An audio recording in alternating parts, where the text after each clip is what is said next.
what I am asking for this government is to be man enough to please tell us what's the real score.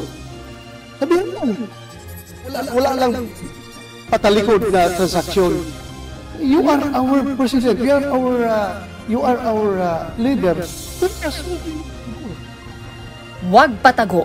Ito ang panawagan ni Senator Ronald Bato de la Rosa kay Pangulong Ferdinand Marcos Jr. kaugnay ng pagpapapasok sa bansa ng mga investigador ng International Criminal Court o ICC. Kasunod dito ng napaulat na pahayag ni dating Senador Antonio Trillanes IV na nakapag-imbestiga na ang ICC investigator sa bansa at posibleng maglabas na ng warrant of arrest. Para sa Senador, handa naman siyang sumunod sa magiging desisyon ng Malacanang basta't ipapaalam lamang sa kanila ang dapat nilang gawin.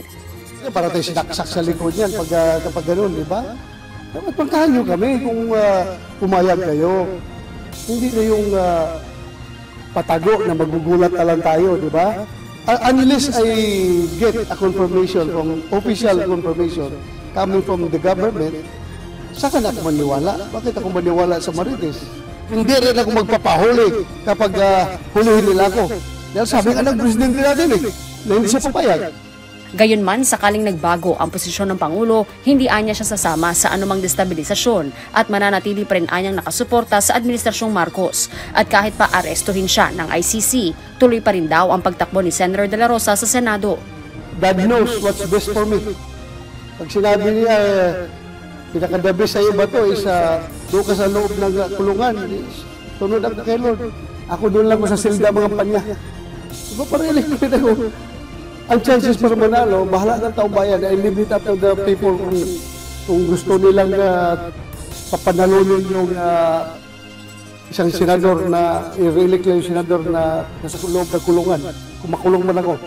Bagaman wala pa niya siyang kumpirmasyon kung nakapasok na sa bansa ang ICC, umaasa sa Senator de la Rosa na mabibigyan siya at si dating Pangulong Rodrigo Duterte ng proteksyon mula sa gobyerno.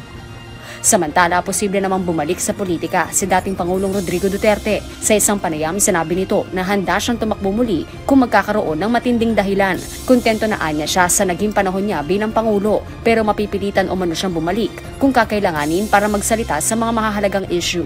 I might run for senator. I said it must be a compelling reason, not just a pang-politika.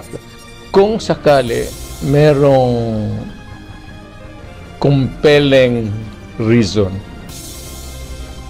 na kailangan ang boses ko.